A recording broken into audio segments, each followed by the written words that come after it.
മലയാള സിനിമയുടെ ചരിത്രം നമ്മൾ എടുത്തു കഴിഞ്ഞാൽ അനേകം ചിത്രങ്ങൾ ഇറക്കുന്നുണ്ട്.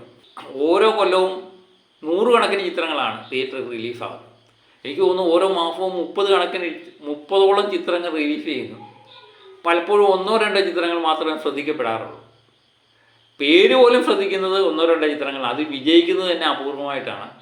ചിലപ്പോൾ ഒരു കൊല്ലത്തിൽ മുടക്കുമുതൽ തിരിച്ചു കിട്ടിയ 10ഓളം ചിത്രങ്ങൾ കാണുമായിരിക്കാം. അത് OTTയിൽ നിന്ന് കിട്ടുന്നത് എല്ലാം കൂടെ കൂട്ടിയാണ് ഞാൻ പറഞ്ഞത്. അപ്പം പ്രധാനപ്പെട്ട സിനിമാ മേഖലയിലെ പ്രധാനപ്പെട്ട സംഗതി എന്ന് പറയുന്നത് OTTയിൽ നിന്ന് കിട്ടുന്ന കാശാണ്. ഇപ്പോഴും പ്രമുഖരായ പലരുടെയും ചിത്രങ്ങൾ OTTക്ക് പോലും വേണ്ടാതെ പെട്ടിയിലിരിക്കുന്നു എന്നുള്ളതാണ് രസകരമായ സംഗതി. അതിലെ ഒരു രസകരമായ സംഗതി എന്ന് പറയുന്നത് സൂപ്പർ സ്റ്റാർ മെഗാസ്റ്റാർ മമ്മൂട്ടിയുടെ ബഫൂക്കായും ഉണ്ട് എന്നുള്ളതാണ്. ഇത് പറയുമ്പോൾ സത്യം പറഞ്ഞാൽ എനിക്ക് വളരെ രസകരമായിട്ട് തോന്നുന്നു. 2025 ഏപ്രിൽ മാസമാണ് ബഫൂക്ക ഇറങ്ങുന്നത്. അതിനു മുമ്പ് 2024 മമ്മൂട്ടിയെ സംബന്ധിച്ച് ഭയങ്കര ഹൈപ്പിൽ നിന്ന കൊല്ലമായിരുന്നു. 2024 മോഹൻലാലിനെ സംബന്ധിച്ച് വളരെ ഹൈപ്പ് കുറഞ്ഞ ചിത്രം. തിയേറ്ററിലെല്ലാം ചിത്രങ്ങളെല്ലാം 8 നിലയിൽ പൊട്ടുന്നു. മമ്മൂട്ടി ചിത്രങ്ങളെല്ലാം വിജയിക്കുന്നു. അങ്ങനെ 2025 തുടങ്ങി.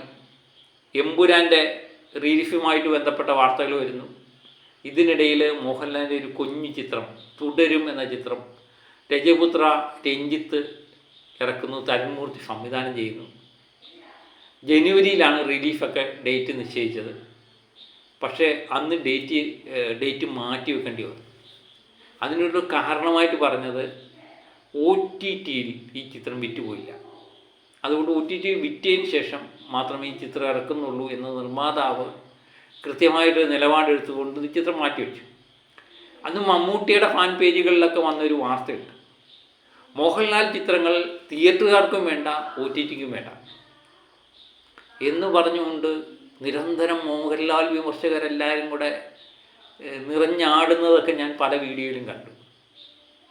ഏതായാലും തുടരും എന്ന ചിത്രം പിന്നെ ചരിത്രമായി മാറുന്നു.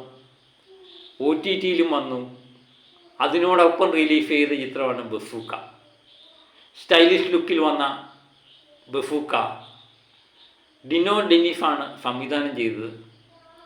ഭയങ്കര ഹൈപ്പിൽ വന്ന ചിത്രം തിയേറ്ററിൽ 8 നിലയിൽ പൊട്ടുന്നത് നമ്മൾ കണ്ടു. പിന്നെ അത് ഇപ്പോഴും OTTക്ക് വേണ്ടാത്ത അവസ്ഥയിൽ പെട്ടിക്കകത്ത് തന്നെ ഇരിക്കുകയാണ്. അപ്പം മോഹൻലാൽ ചിത്രത്തെ പറഞ്ഞ് അന്ന് കളിയാക്കിയവർ ഇപ്പം എവിടെ പോയി ഒളിച്ചിരിക്കുന്നു എന്നുള്ളൊരു സംശയമുണ്ട്. പിന്നെ കാലത്തിൻ്റെ ഒരു കാവ്യനീതി എന്നൊക്കെ പറഞ്ഞാൽ മതി, അത് നമുക്ക് അങ്ങനെ കണ്ടാൽ മതി. മറ്റൊരു ചിത്രമാണ് OTTക്ക് വേണ്ടാതെ കിടക്കുന്നത്, ജനപ്രിയ നായകൻ ദിലീപിൻ്റെ ബാന്ദ്ര എന്ന ചിത്രം. അതുപോലെ ദിലീപിൻ്റെ തങ്കമണി എന്ന ചിത്രം. ബാന്ദ്ര എന്ന ചിത്രം അരുൺ ഗോപി സംവിധാനം ചെയ്ത് രാംലീലയ്ക്ക് ശേഷം ദിലീപുമായിട്ട് ഒന്നിക്കുന്ന ചിത്രമായിരുന്നു. തമന്നയായിരുന്നു ഇതിനകത്തെ നായിക. അങ്ങനെ ഭയങ്കര ഹൈപ്പിൽ നിന്ന ചിത്രം തിയേറ്ററിൽ 8 നിലയിൽ പൊട്ടുന്നു. ഇപ്പോഴും OTTക്ക് വേണ്ടാത്ത അവസ്ഥയിലാണ് ഈ ചിത്രം. അതുപോലെ ദിലീപിൻ്റെ തങ്കമണി.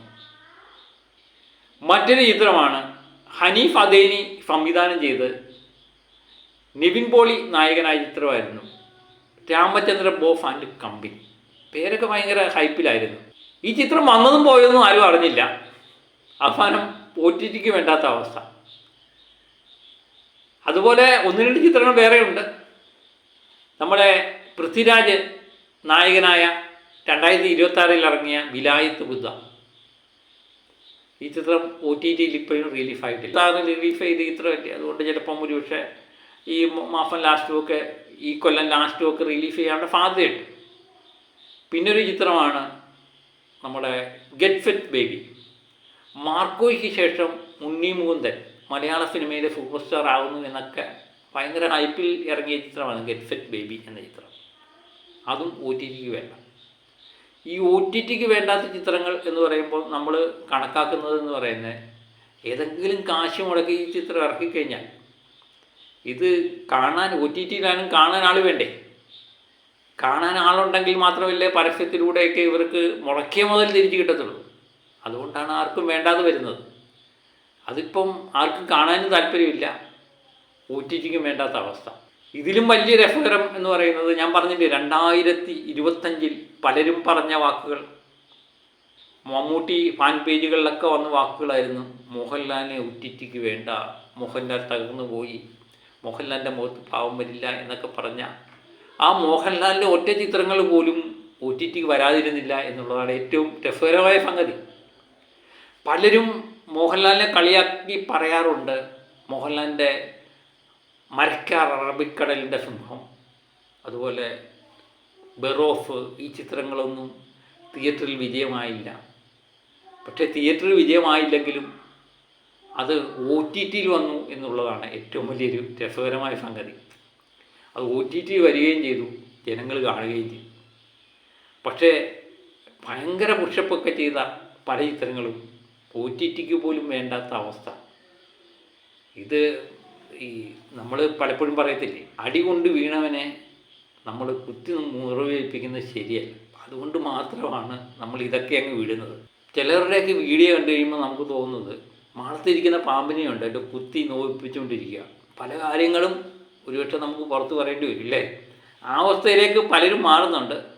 ഏതായാലും ആരും ഒന്നും ഓർമ്മിപ്പിക്കാതിരിക്കുന്നതാണ് നല്ലത് അവർക്കൊക്കെ തന്നെ അല്ലേ.